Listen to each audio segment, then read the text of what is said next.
A letter to God कहानी है Lencho की। लेंचो एक फार्मर है, वो गॉड को लेटर लिखता है क्योंकि उसकी क्रॉप्स रियूंड हो चुकी हैं, जिसके लिए अब उसे पैसा चाहिए ताकि वो दोबारा से अपनी क्रॉप्स को ग्रो कर सके। और जिस टाइम तक उसकी क्रॉप्स ग्रो हो रही हैं तब तक उसका परिवार सरवाइव कर सके, इसके लिए वो भगवान को एक लेटर लिखता है। अब क्या ये लेटर भगवान तक पहुंचता है या नहीं, और क्या भगवान उसको पैसे भेजते हैं या नहीं, यही इस स्टोरी की मेन थीम है। तो इस स्टोरी को स्टार्ट करने से पहले आप लोग एक पेंसिल अपने हाथ में ले लीजिए और जो बातें मैं आपको बोलूँगी अंडरलाइन करने के लिए, मार्क करने के लिए, वो आप करते जाइएगा साथ साथ, क्योंकि वो आपको हेल्प करेंगी आपके एग्ज़ाम्स में, जिसमें आपको समझ में आएगा कि कौन सी लाइन पर से आपका 1 मार्क क्वेश्चन आएगा या रेफरेंस टू कॉन्टेक्स्ट आएंगे। तो चलिए स्टार्ट करते हैं। और स्टार्ट करते समय अगर आप चैनल को सब्सक्राइब कर देंगे then it will be wonderful for me. चलिए स्टार्ट करते हैं। They say faith can move mountains. They कौन है यहाँ पर? दे हैं पीपल, हमारे आसपास जो लोग होते हैं उनके बारे में कहा गया है कि वो कहते हैं कि फेथ से आप माउंटेन्स भी हिला सकते हैं। But what should we put our faith in. लेकिन सवाल ये आता है कि हमें अपना फेथ किस चीज़ में रखना चाहिए। This is the question the story delicately poses. ये एक सवाल है जो इस स्टोरी में बड़े ही बारीक तरीके से, बड़े ही नाजुक तरीके से हमें समझाया गया है। आगे मार्क कीजिएगा ज़रा। Lencho is a farmer who writes a letter to God when his crops are ruined asking for 100 pesos. इसको आप अंडरलाइन कर लीजिए, मैंने भी अपनी बुक में इसे अंडरलाइन किया हुआ है। इसमें बता रहे हैं लेंचो एक फार्मर है जो लेटर लिखता है गॉड को जब उसकी क्रॉप्स रियूंड हो जाती है। रियूंड का आप मीनिंग भी लिख सकते हैं साइड में, डैमेज। जब उसकी क्रॉप्स डैमेज हो जाती हैं तो वो 100 पीसोस डिमांड करता है गॉड से थ्रू अ लेटर। अब यहाँ पर आपका 1 मार्क क्वेश्चन निकलता है, आप इसको मार्क कर लीजिए। ये 1 मार्क क्वेश्चन आपके यहाँ से निकलते हैं। सबसे पहले कि वो आपसे यही पूछ सकते हैं अदर या मीनिंग ऑफ रियूंड या अदर वर्ड सिनोनिम ऑफ रियूंड। तो रियूंड का मीनिंग है डैमेज, आप साइड में लिख लीजिए कहीं पे डैमेज। और यहाँ से एक सवाल निकलता है how much money does Lencho ask from God. कितने पैसे लेंचो ने गॉड से मांगे थे? तो उसका आंसर है 100 पीसोस। पीसोस करेंसी का नाम है, जैसे हमारे देश में करेंसी चलती है रुपीज़ एंड पैसा, इसी तरह से जिस जगह पर, जिस कंट्री में ये स्टोरी लिखी गई है, जिस कंट्री को ये स्टोरी बिलोंग करती है, वहाँ की करेंसी है पीसोस। अब आगे आपको एनसीईआरटी बुक में एक एक्टिविटी दी गई है और ये बताया गया one of the cheapest ways to send money to someone is through the post office. ये बात बहुत पुरानी है बच्चों, कि जब पोस्ट ऑफिस के द्वारा, मनी ऑर्डर के द्वारा पैसे भेजे जाते थे एक जगह से दूसरी जगह। आज तो डिजिटल वर्ल्ड है, एक क्लिक में ही आप अपने पैसे ट्रांसफ़र कर सकते हो बैंक से किसी और के बैंक अकाउंट में या अपने डिजिटल वॉलेट से किसी दूसरे के डिजिटल वॉलेट में। लेकिन ये बहुत पुरानी बात बता रहे हैं, तो तब की बात है कि मनी ऑर्डर के थ्रू पोस्ट ऑफिस से पैसे भेजे जाते थे। ये स्टेप्स आपको बताए मैं कि कौन से स्टेप्स आपको फॉलो करने होते थे और कैसे आपके पैसे मनी ऑर्डर के द्वारा जाते थे। आपको ये सब पढ़ने की कोई ज़रूरत नहीं है, इसमें से कोई ऐसा खास क्वेश्चन नहीं आने वाला है। नेक्स्ट पेज नंबर 2 पे आपको एक फॉर्म दिखाया हुआ है इन्होंने, जो मनी ऑर्डर भेजने के लिए एक फॉर्म ज़रूरत होता था फिल करने का। ये फिल करके आप अमाउंट लिख सकते थे इसमें कि कितने अमाउंट आप भेज रहे हो with a small amount of fees. ये आप जमा करते थे पोस्ट ऑफिस में और जहाँ आपको पैसे पहुँचाने होते थे वो पहुँच जाते थे। हम आते हैं अपने पेज नंबर 3 पर, जहाँ से हमारा लेसन स्टार्ट होता है। तो लेसन में इन्होंने सबसे पहले बताया है कि the house the only one in the entire valley sat on the crest of a low hill. तो यहाँ पर ये हाउस के बारे में बात कर रहे हैं कि हाउस जो केवल एक अकेला घर था उस पूरी वैली में, वो बैठा हुआ था क्रेस्ट ऑफ अ लो हिल। लो माने छोटी सी पहाड़ी, तो लो हिल मतलब छोटी सी पहाड़ी, क्रेस्ट का मतलब होता है टॉप। यहाँ पे आपको उन्होंने देखिए मीनिंग भी दे रखा है टॉप ऑफ अ हिल। तो आप जब वेव बनाते थे तो वेव में जो टॉप मोस्ट पार्ट होता था उसको क्रेस्ट बोलते थे और जो लोअर मोस्ट पार्ट होता था उसको आप ट्रफ बोलते थे। तो क्रेस्ट का मतलब है on the top of a hill. तो एक छोटे से हिल के ऊपर एक घर है और यहाँ पे पर्सोनिफिकेशन यूज़ किया गया है, फिगर ऑफ स्पीच है पर्सोनिफिकेशन। पर्सोनिफिकेशन क्यों? क्योंकि घर को उन्होंने बैठा हुआ बताया है। घर कोई इंसान तो नहीं है जो बैठ सकता है, लेकिन यहाँ इन्होंने कहा कि घर जो है वो बैठा हुआ है क्रेस्ट ऑफ अ लो हिल पे, तो इसलिए ये पर्सोनिफिकेशन फिगर ऑफ स्पीच है। From this height one could see the river and the field of ripe corn dotted with flowers that always promised a good harvest. अब इन्होंने आगे बताया कि इस हाइट से, जिस हाइट पे ये घर है, उस हाइट से किसी भी व्यक्ति को आसानी से बहती हुई नदी और राइप कॉर्न, पके हुए भुट्टे के फील्ड दिखाई दे सकते हैं जिसमें छोटे छोटे फ्लावर्स आ रहे हैं। और फ्लावर्स का मतलब है कि हार्वेस्ट इस साल बहुत अच्छी होने वाली है, फसल इस साल बहुत अच्छी होने वाली है, क्योंकि अच्छी फसल की पहचान है कि उसमें फूल आए हैं, बहुत सुंदर फूल आए हैं। तो यहाँ पे द हाउस से लेकर के आप हार्वेस्ट तक इस तरह से ब्रैकेट लगा लीजिए, मार्क कर लीजिए, और इसके ऊपर ये मैंने जैसे लिखा है REF रेफरेंस, आप भी लिख लीजिए रेफरेंस, क्योंकि ये लाइंस रेफरेंस के लिए आ सकती हैं। अब रेफरेंस टू कॉन्टेक्स्ट में आपसे क्या सवाल पूछे जाएंगे, तो फर्स्ट क्वेश्चन जो वो पूछ सकते हैं आपसे, name the lesson from which these lines have been taken. Answer है a letter to God. Who has written these lines, या इसका ऑथर कौन है, या who is the writer of this lesson, तो आपने बता देना है GL फ्यूंटर्स। इसके बाद वो आपसे पूछ सकते हैं फिगर ऑफ स्पीच कौन सी यूज़ हुई है, तो पर्सोनिफिकेशन यूज़ हुई है। Who is the protagonist of this lesson, protagonist means the main character, main character कौन है इस लेसन का, लेंचो है। तो ये कुछ क्वेश्चन इस लाइन्स में से आ सकते हैं। आगे बढ़ते हैं। The only thing the earth needed was a downpour और एटलीस्ट अ शार। अब यहाँ वो कह रहे हैं कि फील्ड तो बहुत अच्छी तरह से तैयार थे, फसल आने के लिए बहुत अच्छी तरह से तैयार थी, लेकिन एक चीज़ जिसकी ज़रूरत थी अर्थ को, वो थी डाउनपोर, मतलब भारी बारिश, या एटलीस्ट अ शावर, या हल्का बौछार, हल्की बारिश की ज़रूरत थी। Through out the morning Lencho who knew his fields intimately, intimately word को अंडरलाइन करके इसका मीनिंग लिख लीजिए क्लोजली। तो उन्होंने कहा कि पूरे सुबह लेंचो जो अपने फील्ड्स को बहुत नज़दीक से, बहुत बारीकी से जानता था, उसने और कुछ नहीं किया था, बस वो स्काई को देख रहा था जो नॉर्थ ईस्ट डायरेक्शन में, कि क्लाउड्स आ रहे हैं या नहीं, कि क्या आज बारिश होगी या नहीं, बिकॉज वो चाहता था कि बारिश हो जाए जिससे उसकी फसल और भी बेहतर हो। Now we are really going to get some water women.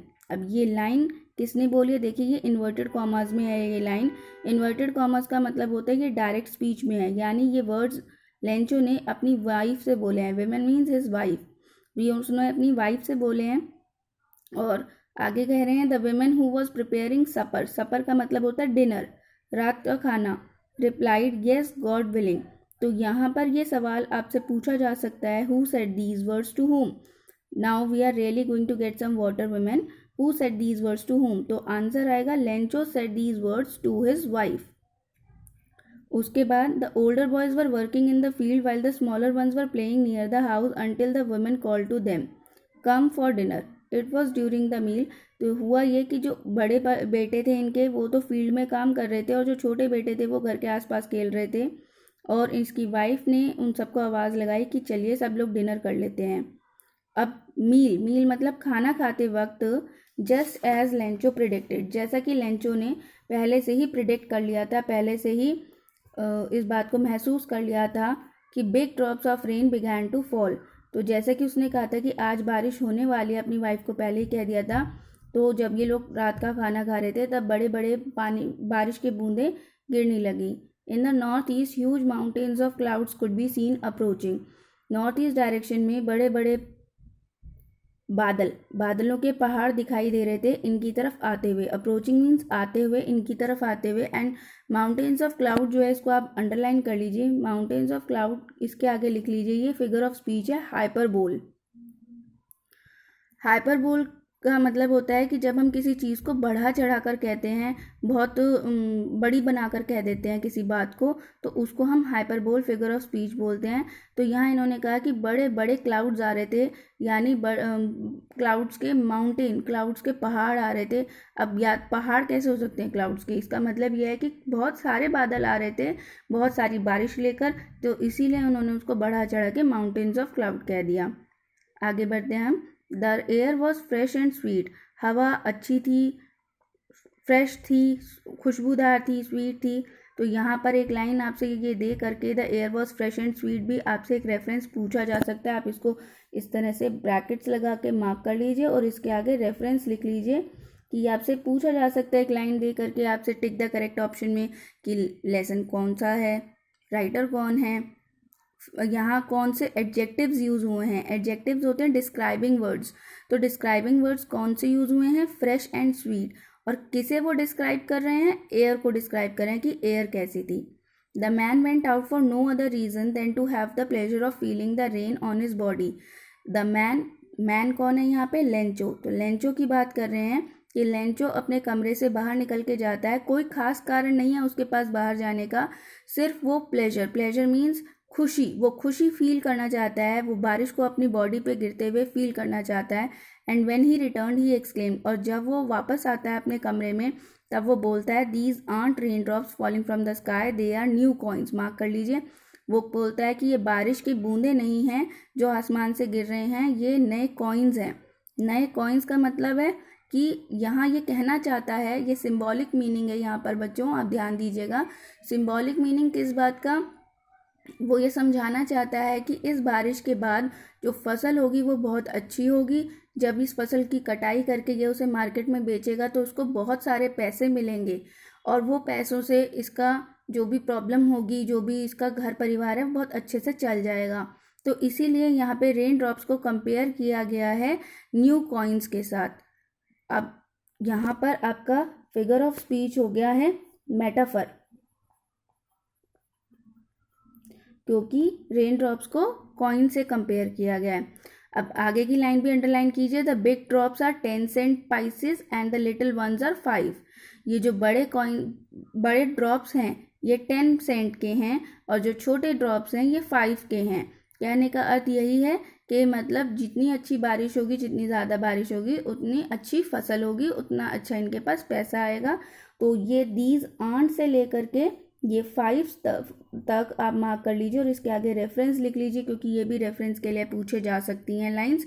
और यहाँ पे पूछ सकते हैं कि बिग ड्रॉप्स का इक्विवेलेंट कितना माना उन्होंने, तो 10 पाइसेस, और स्मॉल ड्रॉप्स को कितना माना है? 5 पाइसेस। पाइसेस क्या है? पाइसेस वहाँ की करेंसी है। इसके अलावा ये लाइंस किसने कही? ये लाइंस लेंचो ने कही थी। किससे कही थी? अपनी वाइफ से कही थी। आगे चलते हैं। With a satisfied expression, he regarded the field of ripe corn with its flower draped in a curtain of rain. तो यहाँ इन्होंने बताया कि उसके चेहरे पर एक सेटिस्फाइड एक्सप्रेशन था, लेंचो के चेहरे पर एक तसल्ली थी, एक उसके चेहरे पर सुकून था कि वो चाहता था बारिश हो जाए, और बारिश हो गई। वो फील्ड को, जो फ्लावर से घिरा हुआ फील्ड था, अब वो कह रहा है वो ड्रेप हो चुका है कर्टेन ऑफ रेन में। Drape means covered with cloth. Covered with cloth का मतलब है जैसे कि अगर आपने देखा होगा वेमेन साड़ी पहनती हैं, तो वो साड़ी को पहनना, हम ये नहीं बोलते she is wearing a sari, हम बोलते हैं she has draped a sari. Drape मतलब कि उसने साड़ी पहनी है। वेयर नहीं बोलेंगे आप, उसको ड्रेप बोलेंगे, क्योंकि वो साड़ी जो है वो स्टिच्ड नहीं होती है, वो सिली हुई नहीं होती है, वो एक सिंगल कपड़ा होता है जिसको वो अपने ऊपर लपेटते हैं। तो लपेटना आप इसके लिए सही शब्द यूज़ कर सकते हो। तो यहाँ इन्होंने बताया कि जो रेन है, रेन का जैसे चादर, रेन का पर्दा पूरे फील्ड के ऊपर लिपट चुका है, तो इसको इन्होंने बताया कि draped in curtain of rain. ये यहाँ पर सिंबॉलिक मीनिंग है, ये सब मेटाफर में आएगा, आपका फिगर ऑफ स्पीच मेटाफर है। आगे चलते हैं। But suddenly a strong wind began to blow and along with the rain very large hailstones began to fall. अब इन्होंने बताया कि अचानक से बहुत तेज़ हवाएं चलने लगी, और बारिश के साथ साथ बड़े बड़े हेलस्टोन्स भी गिरने लगे। हेलस्टोन्स होते हैं ओले, तो ओले भी गिरने लगे। These truly did resemble new silver coins. इसको मार्क कर लीजिए। These truly did resemble new silver coins. ये दीज कौन है? दीज है हेलस्टोन्स, यानी हेलस्टोन्स को इसने सिल्वर कॉइन्स के साथ कंपेयर किया था। तो क्वेश्चन यहाँ से भी आपका आ सकता है, अगेन 1 मार्क में आप यहाँ लिख लीजिए, 1 मार्क क्वेश्चन आपका आ सकता है। इंडिविजुअली भी ये क्वेश्चंस आपसे पूछ सकते हैं, ज़रूरी नहीं है रेफरेंस टू कॉन्टेक्स्ट की फॉर्म में ही दें, इंडिविजुअली भी पूछ सकते हैं कि Lencho has compared rain drops to, option दे देंगे आपको, कॉइन्स, न्यू कॉइन्स या ब्लैक कॉइन्स, कुछ भी वो फॉर्मेशन में डाल सकते हैं। तो आपको पता रखना है कि भाई रेन ड्रॉप्स को न्यू कॉइन से कंपेयर किया गया था, बिग ड्रॉप्स को 10 सेंट पाइसेस से, लिटिल रेन ड्रॉप्स को 5 पाइसेस से, एंड हेलस्टोन्स को उसने कंपेयर किया था सिल्वर कॉइन से। The boys exposing themselves to the rain ran out to collect the frozen pearls. तो जो लड़के थे, जो लेंचो के बेटे थे, वो भी खुले मैदान में रेन को महसूस करने आ गए और वो भागने लगे इन फ्रोज़न पर्ल्स को इकट्ठा करने। फ्रोज़न पर्ल्स कहा गया है हेलस्टोन्स को। फ्रोज़न होता है जमा हुआ, पर्ल होता है मोती।